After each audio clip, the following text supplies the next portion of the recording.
நடுவர் அவர்களே, சாராய காய்ச்சற அம்பானியும் கடல்ல இருக்காங்க, வாங்கி வைக்கிற அரசாங்கமும் கடல்ல இருக்குது, குடிக்கிற மக்களும் கடல்ல இருக்கிறாங்க. சாராய கடலாம் மூடிட்டாங்களா? மூடிட்டாங்களா நடுவர் அவர்களே? மூடல. கரெக்ட். தொட்டா ஷாக் அடிக்கும். இன்னைக்கும் எத்தனையோ பேர் சாவுறாங்க. அதுக்காக நம்ம எல்லாம் லைட் ஆஃப் பண்ணிட்டு இருட்டில் உட்காந்துட்டு இருக்கிறோம். செருப்பை தொலைச்சவன் அடுத்தவன் காலை தேடுறதும், சிங்கிளா இருக்கிறவன் அடுத்தவன் ஆளை தேடுறதும் சகஜ நடுவர் அவர்களே. நடுவர் அவர்களே, அவர் வந்தார் பாத்தீங்களா, முன்னாடி பேசினார் பாருங்க. அவர் என்கிட்ட முதல்ல என்ன சொன்னாரு, மேடம் எனக்கு பண்படுத்துகிறதுன்னு பேசுறதுக்கு தான் ஆசை, ஆனா இது எங்க காலேஜ், நான் வாத்தியாரு, நான் வந்து பண்படுத்துகிறது பேசிட்டேன்னு வைங்க, பசங்க எல்லாம் செல்ல எடுத்து உள்ள வைங்கடான்னா நீங்க தானே சார் பேசுறீங்க, இப்ப செல்ல எடுத்து வைக்க சொல்றீங்களே அப்படின்னு சொல்லுவாங்க. எங்க பசங்க ரொம்ப விவரமான பசங்க, அதனால நீங்க தயவு செய்து நான் பாழ்படுத்துகிறதுனே பேசுகிறேன். ஆசை இருந்தாலும் பேச முடியல. இவரு வாட்ஸ்அப்ல பிள்ளைங்க தொலைக்கிறாங்களா எல்லாத்தையும், இவருக்கு வந்து சொல்றாரு பாருங்க, பசங்க தொலைக்கிறாங்களா எல்லாத்தையும் வாட்ஸ்அப்ல, வாழ்க்கையை தொலைக்கிறாங்களா. முதல்ல இவர் உள்ள வரும்போதே வீட்டுல இருந்து ஒரு வேஸ்ட் எடுத்து வந்துக்கிறாரு கூட. அந்த அம்மாவுக்கு ஒரே சந்தேகம் போடுது, இவர் என்னடா ஃபேன்சி சட்டத்தை போட்டு போவாரு காலேஜுக்கு, வேஸ்ட் ஒன்று எக்ஸ்ட்ரா எடுத்து போறாரு, இவர் எங்க போறாருன்னு அவங்களுக்கு சந்தேகம். இவர் வந்த இவரு ரூமுக்கு வந்தோட ரொம்ப பதட்டமா இருந்தாரு. ஏங்க ரமேஷ் கடை சார் விட்டாரான்னு கேட்டாரு. இல்ல சார் வந்திருக்காரு, அங்க மேடமோட ரூம்ல உட்காந்துட்டு இருக்கிறாங்க ஆபீஸ் ரூம்ல. இல்ல என்னடா இவரு ஏன் அவ்வளவு பதட்டமா கேட்கிறாரு, வந்துட்டாரான்னு கேட்கறதுக்கு ஒரு இது இருக்குது இல்ல, பதட்டமா கேட்கிறாரு. சரி எனக்கு ஒன்றும் புரியல, அப்புறமா தான் தெரிஞ்சது விஷயம் என்னான்ட்டு. அவர் வந்த உடனே அவர் கூட போய் இப்படியே ஓரமா போய் செல்ஃபி எடுக்கிறாரு. செல்ஃபி எடுத்து பாத்தியாமா, நான் ரமேஷ் கண்ணா சார் இதுல பேசுறதுக்கு வந்துக்கிறேன், நீ தப்பா நினைச்ச பத்தியா, தப்பு அப்படின்னு வாட்ஸ்அப்ல தான் பேசுறாரு. இது அவருக்கு நல்லது செஞ்சுதான் கெட்டது செஞ்சுதான், அதை மட்டும் சொல்லுங்க. நல்லதானே செஞ்சு அதை போய் இவர் இந்த மாதிரி பேசலாமா? எவ்வளவு பெரிய தப்பு, மனசாட்சி விரோதமா பேச, மனசாட்சி இல்லாத பேச. அதாவது ஒரு பெரிய எழுத்தாளர் எழுதுற இந்த பாட்டை, ஒரு பெரிய பாடகர் பாடல, ஆனா அந்த பாட்டை நான் இப்ப பாடினா எவ்வளவு கைத்தட்டு வருதுன்னு மட்டும் பாருங்க. மன்னாரு மன்னாரு மகிமை உள்ள மன்னாரு, மச்சா என்ன சொன்னாரு, ஆத்தங்கர ஓரமா நட்டு குடிக்க சொன்னாரு, தகிட தகிட தகிட தகிட தகிட தில்லால தில்லால தகிட தில்லால தகிட தகிட தகிட தகிட தகிட தில்லால தில்லால தகிட தில்லால.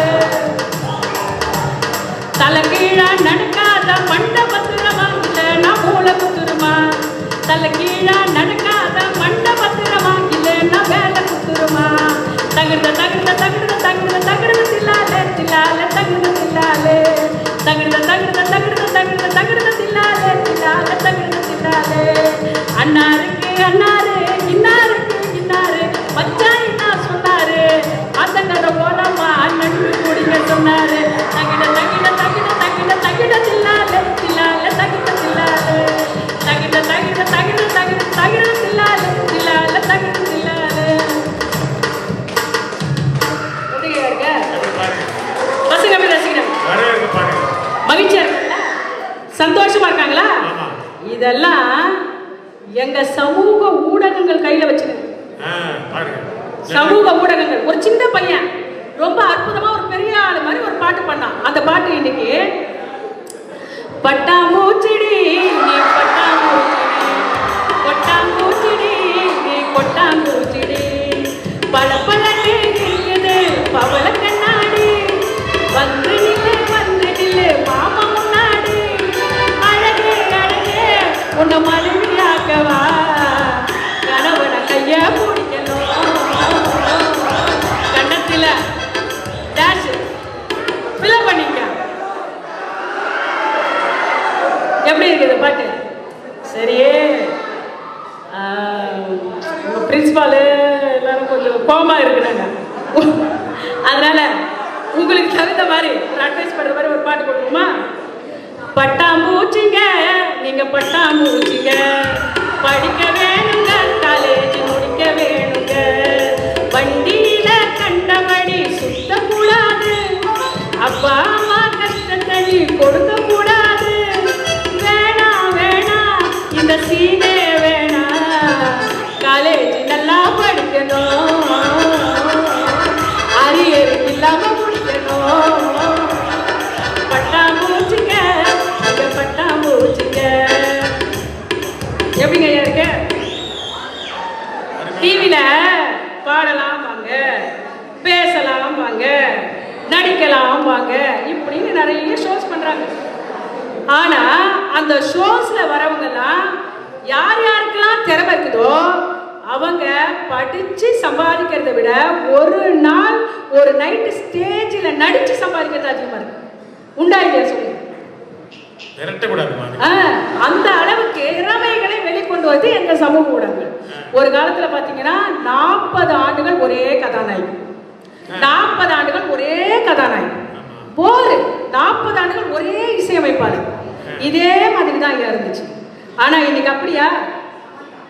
இன்னைக்கு தடி எடுத்தவன் எல்லாம் தாண்டவராங்க. சமூக ஊடகங்களில் திறமையை வெளிப்படுத்துபவர்களுக்கு திரைப்படம் தானா வாய்ப்பு கொடுக்குது. உண்டா இல்லையா? அந்த காலத்துல எல்லாம் நடிக்கணும் அப்படின்னா டான்ஸ் கத்துக்கிட்டு இருக்கணும், பாட்டு கத்துக்கிட்டு இருக்கணும், நல்லா நடிக்க தெரியணும், அதை விட முக்கியம் பிளஸ் பாயிண்ட் கலரா இருக்கணும். நம்ம ரமேஷ் கண்ணையா மாதிரி அந்த மாதிரி ஆட்களுக்கு தான் வாய்ப்பு இருந்தது. ஆனா இன்னைக்கு பேச்சாளர்களுக்கு திரைப்படத்துல வாய்ப்பு. அது காரணம் என்ன? சமூக ஊடகங்கள். நம்ம சமூக ஊடகங்கள் இன்னைக்கு பல லட்சக்கணக்கான திறமசாலிகளை வளர்த்து கொண்டிருக்கிறது. இப்போ சந்திராயன் 3 போய் உட்காந்துச்சாங்க சந்திரன்ல, நம்ம இங்க இருந்து பார்த்துட்டு படம் பிடிச்சி அமைச்சிச்சு. எவ்வளவு விஞ்ஞான முன்னேற்றம், அறிவியல் கண்டுபிடிப்பு எல்லாருமே இன்னைக்கு சமூக ஊடகங்கள் அதை பார்த்தமா இல்லையா? லேப்டாப்ல பார்த்துட்டு உட்காந்துட்டு இருந்த மாதிரி இல்லையா? எவ்வளவு பெரிய கண்டுபிடிப்பு. இதை எப்படி நீங்க வந்து பாழ்படுத்துகிறதுன்னு சொல்லுவீங்கன்னு எனக்கு ஒன்றும் புரியல.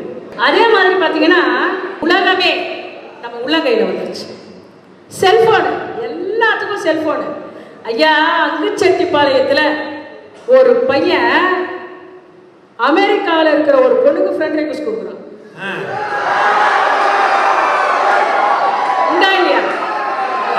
Hello excuse me, you are very beautiful அப்படின்னா உடனே அந்த அம்மா தேங்க்யூ அப்படின்னு அனுப்பிச்சுதுன்னா அடுத்தது அனுப்புறா பாருங்க.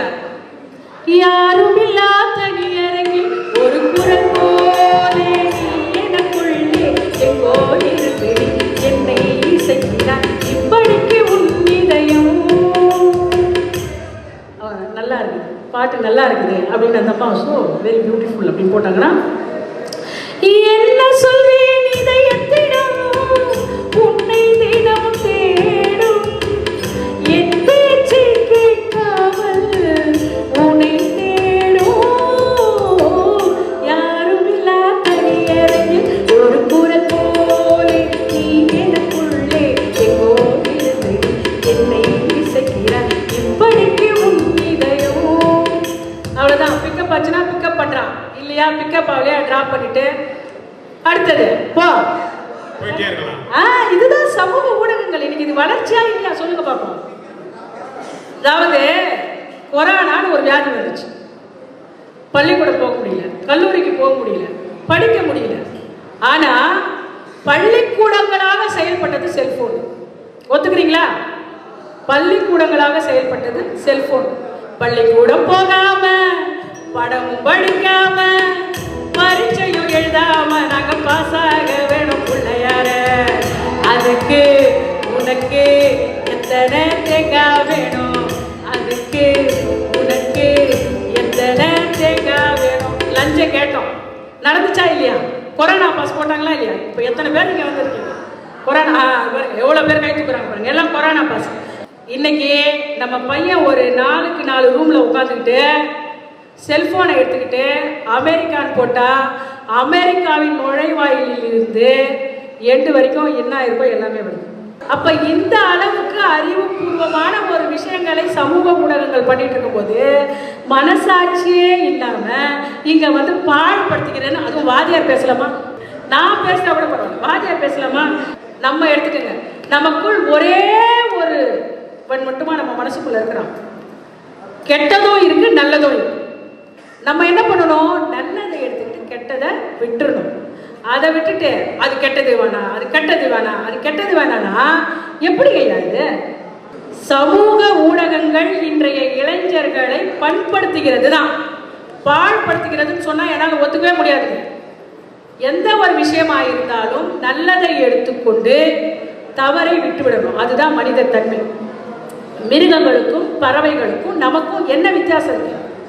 பகுத்தறிந்து பக்குவமாக நமக்கு தேவையானவற்றை எடுத்துக்கொண்டு தேவையில்லாதவற்றை விட்டு விடணும். அதுக்காக அது நல்லாவே இல்லை அப்படின்னு சொல்ல முடியாது இல்லையா நடுவர் அவர்களே?